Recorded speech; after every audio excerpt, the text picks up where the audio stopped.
Prime minister के ऊपर तौहीन अदालत की भी दरख्वास्त है, वो बयान का था, वो दिखा दें, फिर मुर्तज़ा से इसका जवाब लेते हैं। दिखाइएगा जी।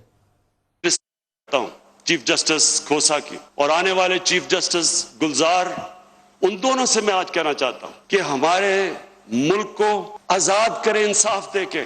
ये जो परसेप्शन बनी हुई है पाकिस्तान में कि ताकतवर के लिए एक कानून और कमजोर के लिए दूसरा, ये हमारी तारीख रही है। या ताकतवर टेलीफोन करके फैसले लिखवाते रहे हैं। ब्रीफ केस पकड़ के एक चीफ जस्टिस को इन्होंने फारग करवा दिया, जजेस को ब्रीफ केस लगा के। मैं दोनों अजीम जजेस, एक मौजूदा चीफ जस्टिस और एक आने वाले चीफ जस्टिस, मैं आज अपनी कौम की तरफ से आपको कहता हूं कि इसको परसेप्शन को ठीक करें। कुफर का निजाम चल जाएगा लेकिन नाइंसाफी का निजाम नहीं चल सकता।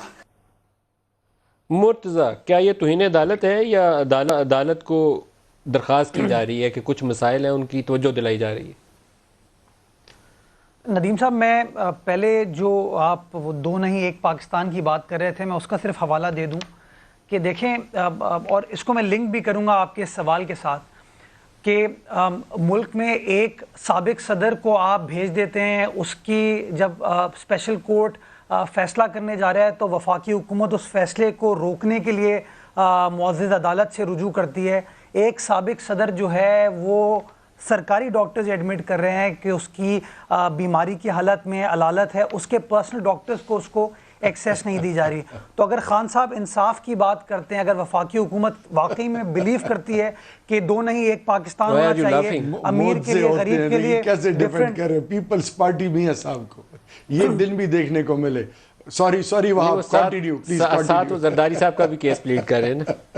देखिए बात ये उसूल की अगर आप बात करते हैं तो वजीर आजम उसूल की बात कर रहे हैं। अगर वो कहते हैं कि इंसाफ सबके लिए बराबर होना चाहिए तो सबके लिए बराबर होना चाहिए। ये क्यों आप डिस्क्रिपेंसी, ये क्यों डिस्क्रिमिनेशन आप सिंध के लीडर के साथ करते हैं, पाकिस्तान पीपल्स पार्टी के लीडर के साथ करते हैं?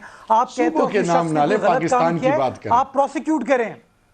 एक मिनट शहरियार भाई, मैंने आपको डिस्टर्ब नहीं किया था। आई विल नेवर एक्सपेक्ट सच। आपकी मैं कितनी इज्जत करता हूं आपको, और मुझे पता है ये सूबों की नाम, सूबों का नाम ना ले प्लीज, पाकिस्तान की बात करें। सर मेरी पहचान मेरा पाकिस्तान है, मेरी पहचान मेरा सूबा सिंध है, मेरी पहचान मेरा शहर कराची है। भाई पाकिस्तान है तो हम सब हैं, तो पाकिस्तान की बात करें, उसका जिक्र तो मैं करूंगा ना। मेरी बात सुनिए।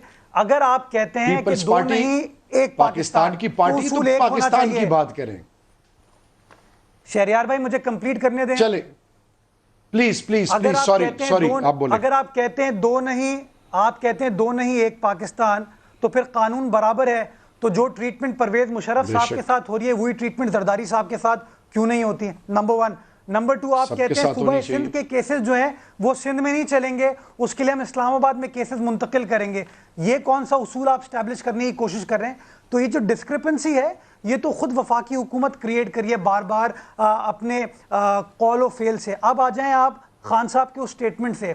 देखिए, मैं स्टेटमेंट से अग्री करता हूं टू अ ग्रेट एक्सटेंट कि बात बिल्कुल सही करें कि इंसाफ बराबरी की सतह पर होना चाहिए, इंसाफ अक्रॉस द बोर्ड होना चाहिए, इंसाफ के अंदर डिस्क्रिमिनेशन नहीं होनी चाहिए। मैं इस बात से भी अग्री करता हूं कि हमारे अदालती निज़ाम में मसले मसाइल हैं, लेकिन हमें मसले मसाइल एड्रेस करने से पहले बजाय इसके मैं सिर्फ अदलिया के ऊपर अटैक करूं, ज़रा वज़ीर आज़म साहब को अपने अंदर ज़रा झांकना चाहिए। इंट्रोस्पेक्शन वफाकी हुकूमत को अपने अमाल के ऊपर करनी चाहिए कि क्या वफाकी हुकूमत खुद डिस्क्रिमिनेट कर रही है कि नहीं कर रही, क्या वफाकी हुकूमत सही तरीके से काम कर पा रही है कि नहीं कर पा रही, क्या वो अदालती मसाइल को